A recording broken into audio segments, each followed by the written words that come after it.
You are not weak, you are not faithless, and you are not alone. But something keeps you up at night, a thought you cannot shake, a feeling that sits in your chest no matter how many times you pray it away. And you are tired of being afraid.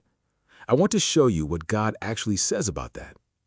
Most people treat fear like a character flaw, like if your faith was strong enough, it would just disappear. But God never said that to his people. What he said was something far more powerful, and he said it in one of the darkest moments his people had ever faced. It is in Isaiah 41, and once you see what he actually means, fear will never have the same grip on you again. Before you can understand what God is saying in Isaiah 41, you need to understand who he was saying it to. These were not people sitting comfortably in their homes with a cup of tea and a quiet morning. These were God's people in Babylonian exile, ripped from their homeland, surrounded by enemies, living in a foreign land under foreign gods. Everything they had built, everything they had known, gone. And in the middle of that, God speaks, not from a distance, not with conditions. He speaks directly into the darkest moment his people had ever experienced and says, "Do not fear."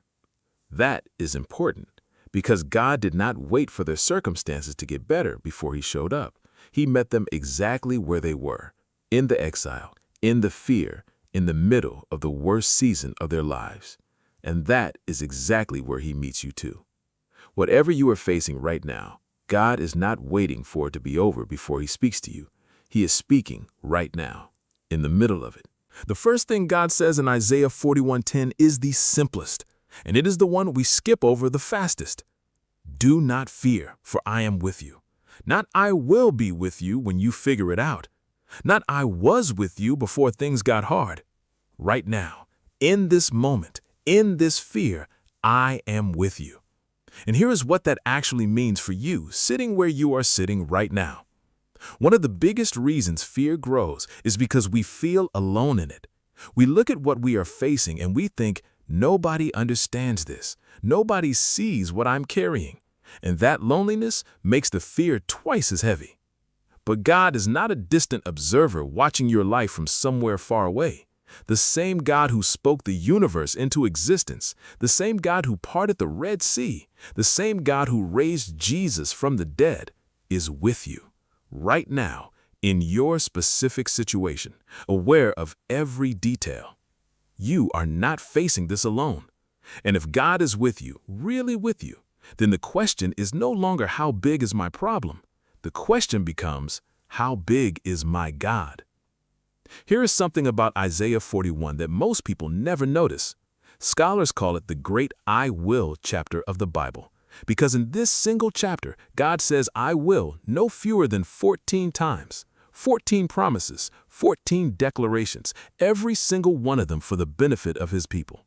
I will strengthen you. I will help you. I will uphold you. I will hold your right hand. And here's what makes that so powerful. There is another I will chapter in the Bible, Isaiah 14. But that one belongs to Satan, and every I will of Satan was proud and self-directed. I will ascend. I will exalt my throne. I will be like the Most High. None of them came to pass. But every I will of God in Isaiah 41, every single one will be fulfilled. Because when God says I will, he says it with the full authority of the one who created everything that exists. He has foreseen every difficulty. He has studied every obstacle, and he still says, I will. So when fear tells you that your situation is too far gone, that God has forgotten you, that nothing is going to change, go back to the I wills. 14 promises, every one of them yours. Of all the promises in Isaiah 41, this one is the most personal. I will uphold you with my righteous right hand. In Scripture, the right hand is the hand of power, the hand of authority, the hand of a king. And God is not just saying, I will be near you. He is saying, I will personally hold you up with everything I have. Think about what that image actually means. When someone is about to fall, when their legs give out, someone reaches out and catches them. Not from a distance, not with a word of encouragement from across the room. They get close enough to grab you, close enough to feel your weight, close enough to keep you from hitting the ground. That is what God is saying he will do for you. And verse 13 makes it even more intimate. For I, the Lord your God, will hold your right hand, saying to you, fear not, I will help you. He is not holding you up from above like a crane lifting a building. He is holding your hand, like a father walking with a child who is afraid of the dark. The same hand that holds the universe together is the hand that is holding yours right now. And if that hand is holding you, what exactly do you have to fear? Here's the last thing I want you to see. The phrase, fear not, appears in the Bible 365 times, one for every single day of the year. That is not a coincidence. God knew that fear would not be a one-time battle for his people. He knew that you would wake up on Monday and need to hear it, and then wake up on Tuesday afraid again and need to hear it again, and on Wednesday and Thursday and every day of every year of your life. So he put it in his word 365 times. Not because he's frustrated with you for being afraid, but because he understands you. He knows how you were made. He knows that fear comes back, and he wanted to make sure that every single day you opened his word, there was a reminder waiting for you. Do not fear. I am with you. I am your God. I will strengthen you. I will help you. I will hold your hand. Every day, without exception, for the rest of your life. That is not a God who is tired of your fear.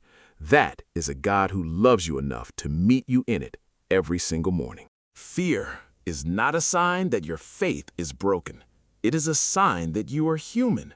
But you do not have to stay there, because the God who spoke to his people in their darkest exile is speaking to you right now, in your specific fear, in your specific season, with 14 promises that will never fail. He is with you.